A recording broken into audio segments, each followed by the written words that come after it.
Welcome to Tirupati Shri Pragna study circle. టెట్కి సంబంధించి అంటే టెట్ 1-2కి సంబంధించి ఆచార్య మెంటర్షిప్ బ్యాచ్లు అయితే మనం స్టార్ట్ చేసుకోవడం అయితే జరిగింది.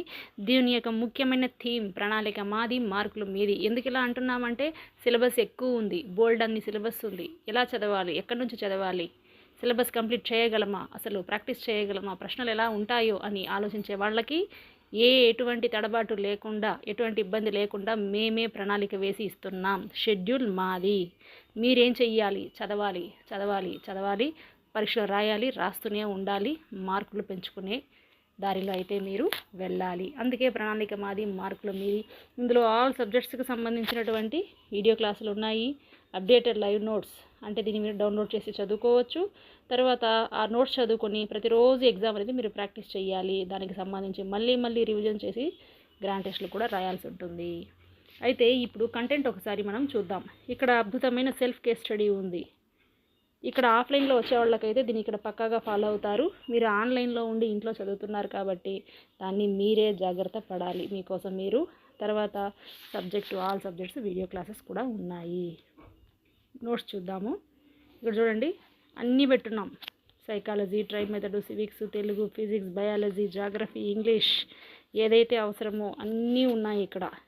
కాబట్టి ఎక్కడా కూడా మీరు దేనికోసం వెతుక్కోవాల్సిన అవసరం అయితే ఉండదు. అయితే మనకు పేపర్ సైకాలజీ ఎగ్జామ్ కూర్చుంటున్నాం. టెట్ ఎగ్జామ్కి స్క్రీన్ ఓపెన్ చేస్తున్నాము. ఎగ్జామ్ స్టార్ట్ అయింది, టైం స్టార్ట్ అయ్యింది. ఫస్ట్ బిట్ 1 నుంచి 30 వరకు మనకు సైకాలజీ అనేది ఉంటుంది. ఆ సైకాలజీ చదివినట్టే ఉంది, కానీ ఆన్సర్ అయితే గుర్తుకు రావట్లేదు. అప్లైడ్ మెథడ్లో ఉంది. అయ్యో చదవలేదే, మనం మిస్ చేసుకుంటున్నామే అని ఇబ్బంది పడకూడదు. ఆ ఇబ్బంది మీరు పడకూడదంటే ఏం చెయ్యాలి? ఇప్పటి నుంచే చదవాలి. ఇప్పటి నుంచే మేము పెట్టేటువంటి ప్రతి ఎగ్జామ్స్ని మీరు అన్లిమిటెడ్ అటెంప్ట్స్తో మీరు ప్రాక్టీస్ చేయాలి. ప్రశ్నలు ఎలా ఉన్నాయనేది మీరు అవగాహన చేసుకోవాలి. అందుకే చెప్తున్నాము, ప్రశ్నలు ఛేదించుకోవాలి మీరు. అంటే క్వశ్చన్ టు ఆన్సర్ రావాలి, లేదా ఆన్సర్ టు క్వశ్చన్ అనే మెథడ్లో మీరు వెళ్ళాల్సి ఉంటుంది. పదే చెప్తున్నాము, ప్రాక్టీస్ ఈ టైంలో చాలా ముఖ్యం. ఎంత చదివాము, ఎంత పరీక్షలు రాస్తున్నాం, ప్రాక్టీస్ చేస్తున్నాం అన్నది చాలా ఇంపార్టెంట్. మళ్ళీ చెప్తున్నాము, ఒక్కసారి కళ్ళు మూసుకొని ఆలోచించండి. స్క్రీన్ ఓపెన్ అయ్యింది, పరీక్ష స్టార్ట్ అయ్యింది, ప్రశ్నలు వచ్చేసాయి.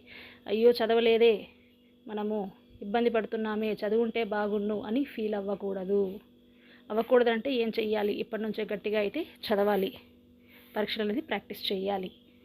Thank you for watching.